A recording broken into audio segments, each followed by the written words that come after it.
শাওয়াল মাসে 6টা রোজা রাখার ব্যাপারে নবীজি সাল্লাল্লাহু আলাইহি ওয়াসাল্লাম বলেছেন। কয়টা রোজা? 6টা রোজা। এবং ফজিলত বলেছেন যে রমজানের রোজাগুলো রাখার পর কেউ যদি শাওয়ালের 6 রোজা রাখে সেজন্য সারা বছর রোজা রাখলো। এটার আমি লজিকটাও বুঝিয়ে দেবো ইনশাআল্লাহ, আপনাদেরকে হিসাবটা বুঝিয়ে দেবো কেমন। তো হাদিসটা হচ্ছে রাসূল কারীম সাল্লাল্লাহু আলাইহি ওয়াসাল্লাম বলেন, মান সামা রমাদানা সুম্মা আতবাআহু সিত্তাম মিন শাওয়াল কানা কাসিয়ামি দাহরি। যে রমজানের রোজা রেখেছে এর পরের মাসে শাওয়াল মাসে গিয়ে 6টা রোজা রেখেছে, সেজন্য সারা বছর রোজা রেখেছে। কেমনে? এটা বোঝা একদম সহজ। কারণ আল্লাহ তাআলা তিনি তো মেহেরবান, বান্দা আমল যদি করে একটা, ফেরেশতাদেরকে দিয়ে লেখান 10টা। একটা করলে কয়টা লেখান? ঠিক না? আপনি যদি একবার সুবহানাল্লাহ বলেন আমল নামায় কয়টা উঠবে? 10টা সুবহানাল্লাহ উঠবে না? তো আপনি যদি 2 রাকাত নামাজ পড়েন লেখা হবে কয় রাকাত নামাজ? 20 রাকাত। 10 গুণ বেড়ে যাবে না?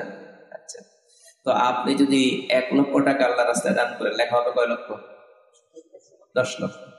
ঠিক না? বুঝাতে পারছেন? কমপক্ষে কত? তাহলে একে কত? 10। তাহলে রমজান মাস পুরো 1 মাস আমরা রোজা রেখেছি, তাহলে 1 মাস কি 1 মাস থাকবে না? 1 মাস 10 মাস হবে। একে 10, একে কি 10। তাহলে রমজানের 1 মাস হয়ে যাবে 10 মাসের সমান। ঠিক না? তাহলে এখানে 10 মাস হয়ে গিয়েছে, আর বাকি আছে কয় মাস? বছর পূর্ণ হওয়ার জন্য 2 মাস বাকি আছে। ওখানে 6 রোজা, তো 6 রোজাতে 6 কত? 6 10 60। তাহলে 60 মানে 2 মাস। 60 মানে কয় মাস? 2 মাস। 60 দিনে 2 মাস না? তাহলে 1 রমজান 10 মাসের সমান, আর ওই দিকে 6 রোজায় গিয়া 2 মাসের সমান। 12 মাস হইল কিনা? তাহলে এই যে 12 মাস সারা বছর রোজা সমান হয়ে গেছে। রোজা কয়টা? 6টা। এখন একটু মাসআলা, সেটা হলো একসঙ্গে লাগাতার রাখতে হবে নাকি বিক্ষিপ্ত ভাবে ভেঙে ভেঙে রাখা যাবে? অপশন আছে। আপনি যদি চান লাগাতার রাখেন, লাগাতারও রাখতে পারেন। আপনি যদি চান না প্রতি সপ্তাহে 1-2টা করে ভেঙে ভেঙে রাখবো, তাও কি আছে? সুযোগ আছে। পূর্ণ শাওয়াল মাসের মধ্যে আপনার 6টা নফল রোজা হলেই হতো। পূর্ণ শাওয়াল মাসের মধ্যে কয়টা হলে হবে? 6টা হলেই হবে। লাগাতার রাখাটাও কিনা আবশ্যক, রাখতে পারলে ভালো। অনেকেই লাগাতারই রেখে ফেলেন যেন ছুটে না যায়, সেটা আলাদা বিষয়। আরেকটা মশালা বলে দিই, সেটা হলো মা বোনদের মশালা। মা বোনদের রমজানের রোজাই তো সবগুলো আদায় হয় না। তাদের ওই যে নারী হিসাবে তাদের একটা ওজর আছে, মহিলাদের একটা ওজর আছে না? নাই? তো তাদের যে মাসিক ঋতু, সেটার কারণে রোজা ছুটে যায়।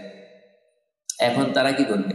নফল রাখবে নাকি ওই যেগুলো ছুটে গিয়েছে কাজাগুলো রাখবে? এই ক্ষেত্রে বুদ্ধিমত্তার পরিচয় হলো রোজাই যেহেতু রাখতেছি, তাহলে কোনটা আগে রাখার দরকার?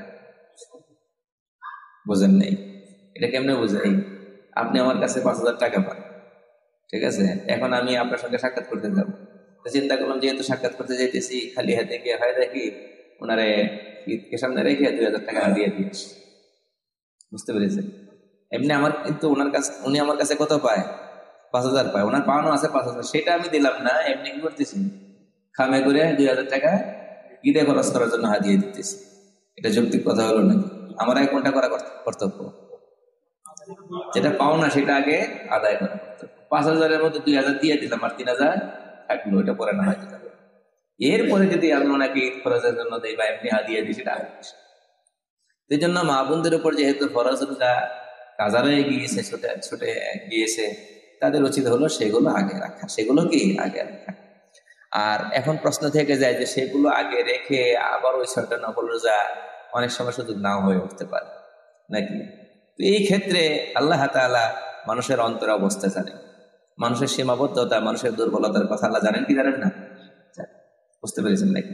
তো তিনি শাওয়ালে রোজা রেখেছেন, কিন্তু ওনার মনে ছিল এই কথা যে আমি আমার যদি ভাঙতি রোজা না থাকতো তাহলে আমি কি করতাম? শাওয়ালে নফল রোজাগুলোই রাখতাম। এখন ভাঙতি রোজা থাকার কারণে সেটা পারতেছি না। আর ভাঙতি রোজা রেখে আবার নফল করা, সেটাও পারতেছি না। পারলে তো বেশি ভালো, ভাঙতি গুলাও রেখে দিল। মাস তো লম্বা আছে, মাস তো কি আছে? লম্বা আছে। 28 দিন 29 দিন পাবে। ঈদের দিন তো 1 তারিখ তো ঈদের দিন, এদিন তো রোজা রাখা যাবে না। এরপরে মাস যদি 30,000 তাহলে 29 দিন পাবে, মাস যদি 29,000 তাহলে কয়দিন পাবে? 28 দিন। যদি ভাঙতি রোজা রেখে আবার নফলও রাখতে পারে বেশি ভালো। আর যদি ভাঙতি রোজা রাখার পরে কোনো অবসরের কারণে আর রাখতে পারতেছে না, মনের মধ্যে এই আফসোসটা বা এই আক্ষেপটা ছিল, আরে আমিও সকালের রোজাগুলো রাখতে পারতাম যদি ভাঙতি গুলো না থাকতো। আমি আপনাদেরকে আগে শুনিয়েছি এই ধরনের আক্ষেপেরও মূল্য আল্লাহর কাছে আছে না নাই? ইনশাল্লাহ তারা পেয়েছে না। এই জন্য তাদের জন্য বুদ্ধিমত্তার পরিচয় হলো কোনগুলো নিয়ত করবে আগে। এক্ষেত্রে যারা যারা মানে আমরা বাসা বাড়িতে থাকি তাদের জন্য সুযোগ হলো একই সঙ্গে যদি আমরা নফলের রোজাগুলো নিয়ত করি, মানে স্বামী স্ত্রী দুজনের রোজা রাখলাম, হ্যাঁ দুজনের রোজা রাখলাম, তাহলে একটু সহজ হয়। অনেক মহিলা এরকম আছে, একটু মনোযোগ দিয়ে শোনেন কথাগুলো। অনেক মহিলা আমাদের সমাজে এরকম আছে, ওনার ভাঙতি রোজা খালি জমাই হয়েছে, ওনার ভাঙতি রোজাগুলো বছরের পর বছর শুধু কি হয়েছে? জমাই হয়েছে। ওই যে বাচ্চা হয়েছে তখন রোজা ছুটেছে, ওগুলো জমা আছে। বয়স হয়ে গিয়েছে কথা 45, বয়স হয়ে গেছে 50, এখন পর্যন্ত কোনো ভাঙতি রোজা কি করে নাই, কাজা করে। এই ক্ষেত্রে আমরা স্বামীরা একটু সহযোগিতা করতে পারি। আমরা যে দিনগুলোতে নফল রোজা রাখি, তো সেই দিনগুলোতে যদি তাদেরকে বলে তোমরা রোজা রাখো, ভাঙতিগুলো নিয়ত করে আস্তে আস্তে কমুক, তাহলে দুইজন যদি একসঙ্গে সেহেরি খায় সহজ, দুইজনে যদি একসঙ্গে ইফতার করে সহজ, তো আপনার নফল রোজা হয়ে গেল, আর আপনার স্ত্রীর ফরজ রোজা যেগুলো ছুটে গিয়েছিল সেগুলো আস্তে আস্তে কমে তারা মানে মুক্ত হয়ে গেল, দায় মুক্ত হয়ে গেল। তো এইভাবে করে একে অপরকে সহযোগিতা করার দরকার আছে না নাই? স্ত্রী আমাকে যেমন সহযোগিতা করবে, আমিও স্ত্রীকে সহযোগিতা করা উচিত, পরিবেশ তৈরি করার দরকার ঘরে।